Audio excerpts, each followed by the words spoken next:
The evercade has a ton of amazing indie games with awesome physical releases. For today's video, we're going to pick the top 10 games from the Indie Heroes collections. I think all 4 collections are great and worthy of your time, and I just want to highlight my 10 personal favorites from these incredible carts. In 10th place, we have Block'em Sock'em from Indie Heroes 4. It's a really fun, unique puzzler where you have to eliminate blocks by throwing the same color up. Your block then changes color to the last block it touched. You have a limited number of throws before you fill the level, so you have to maximize the number of blocks you destroy with each throw. It is simple, intuitive, and a lot of fun. It's over pretty quickly, but what is there is a good time, and well worth it for fans of puzzle games. In 9th place, we have Jane Austen's 8-Bit Adventure, also from Indie Heroes 4. It's a really cool NES-style platformer, where you play as the author picking up pages of her books and fighting characters presumably from her stories. I don't read, so the source material is totally meaningless to me, but the gameplay here is a lot of fun. It's a linear adventure, but each level has you exploring to find 4 pages of the book, which unlocks the door to a boss fight. With every completed stage, you unlock new abilities, such as an air dash and some special attacks. The levels are a lot of fun to traverse and contain just the right mix of exploration and platforming.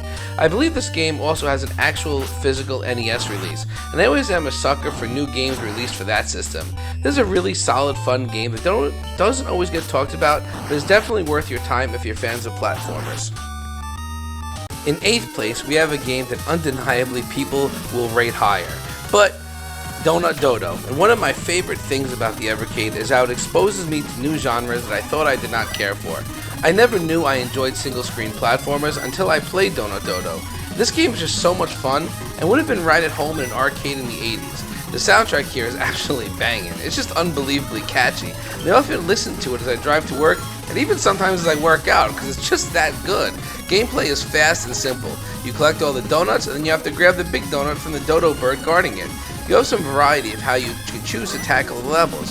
You can just go for speed and get a time bonus at the end, or you can grab the glowing donuts, which takes longer, but the score increases and adds an element of randomness to the gameplay. Both ways are a lot of fun. There are several difficulty modes here to keep you coming back, but really this game is about getting a high score. It captures that old school arcade feel perfectly and reminds me just how much fun these single screen platformers could be. In 7th place, we have Alien Cat 2 from Indie Heroes 3. And this is a devilishly fun puzzle game. The game starts out really simple as it teaches you the basics. You're a cat, you collect these little items, avoid the spikes, and get to the exit to rebuild your spaceship. It's not long before you're controlling 2 cats, increasing through up to 5 by the game's end. When you move 1 cat, you move them all, and the game does a great job of just forcing you to stare at the screen, carefully planning your next move. It's so easy to miss a spike or a landmine that one of your cats is next to, and then get yourself into a trap where you cannot escape death. The gameplay loop is incredibly addicting. This is a perfect example of a game that is really easy to learn, but really difficult to master. It will keep you coming back, and the feeling you get after solving a really difficult puzzle is just incredibly satisfying. In 6th place, we have the Curse of Ilmore Bay from Indie Heroes 4. It's a really fun game that definitely does not get the love it deserves. There is also a Sega Genesis cartridge of this if you want to play it on original hardware, but it is a 2D platformer that has you traversing various levels with a nice Halloween theme, and you're fighting a group of evil demons that have come back to life, and it's up to you to stop them. The gameplay here is just a ton of fun. The graphics have that nice Sega Genesis look to it, controls are really tight, there is a decent challenge that will keep you going, but it is never unfair. You have a jump and a basic attack. You also get a special meter and a variety of moves that unlock as the game progresses. You start out with a fireball, which is handy, but not always necessary. But as the game progresses, you unlock double jumps, glides, and dashes to add to your traversal options and allow the levels to become more complex. You could also use these abilities to backtrack to previous levels in order to get collectibles you may have missed. Each world ends in a boss fight. These are all a lot of fun and usually require some kind of environmental interaction to defeat, giving them a puzzle element in addition to your standard pattern memorization. I don't know why this game doesn't get talked about more. It honestly blew me away and was probably the biggest surprise among the games on this list. In 5th place, we have Thunderpaw from Indie Heroes 3. It's a really fun run and gun, where you play as a little dog fighting through levels with various upgradable guns. In order to open the exit, you have to hunt down and destroy every enemy on the level. There is a counter telling you how many enemies remain, so you're not just running around blind. And the level design is solid and promotes exploration, platforming, and fun combat. It's a pretty tough game also. Later levels and boss fights will definitely test your skill. I had a lot of fun with this game. It kind of gets overshadowed because Indie Heroes 3 is such a strong cartridge, but it is one of my favorite games from these collections and deserves a little bit more love. In 4th place, we have a game that is hidden away as a game within a game on Indie Heroes 2. Grunio Zerka 3 is one of the most fun and unique puzzlers I have ever played. It is my favorite game from Indie Heroes 2 and one of my favorite overall puzzlers on the evercade. Gameplay is just so intuitive. You have boxes with numbers on there. You jump off a box, the number decreases. When hit 0, the block disappears, and it is your job to clear all the boxes from each level. Easy, right? Wrong. As this game progresses, you will walk into just total messes of boxes. And the game introduces new mechanics like exploding boxes and teleporters, and it gets really complex. They offer a cheat mode if you get stuck and you need to skip a level, or they show you how to do it. I never had to use it, but it's cool that it's there. I just love this game so much, and if you love puzzle games, you should definitely check this one out.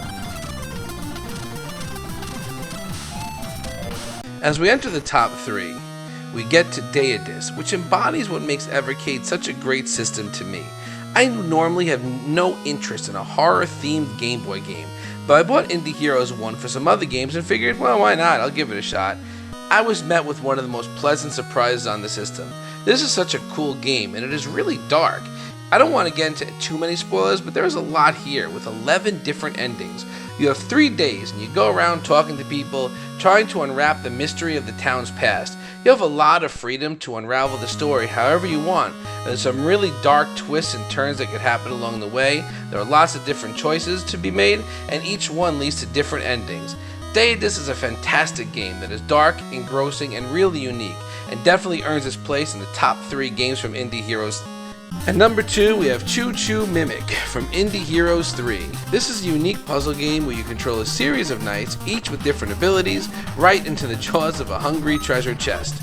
Each knight has different movement patterns, and you place arrows, boxes, and other items around the levels to guide them, straight into the belly of the beast. It's a simple concept, but as you unlock new items to lay out and new knights with different abilities, you run into some really complex puzzles.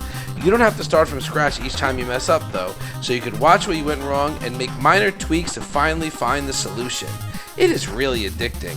There are 100 levels here, each with 3 bonus coins to collect, and multiple endings depending on how many you do. It's the kind of game that just keeps you going, one more puzzle, and before you know it, it's way past your bedtime. I think it's a must-play game if you love puzzlers as much as I do. And finally, at the number 1 spot, we have a tie. I'm putting Flea 1 and 2 together because they are so similar. These games are rage platformers where you have the gimmick of your character who's always jumping. You have to navigate some really difficult levels, and you unlock new abilities as you go to make the challenges progressively more complex. The sequel picks up right where the first one left off. It's tough and expects you to have already mastered the first one before you jump in. Combined, these games have about 200 levels of just awesome rage-inducing platforming.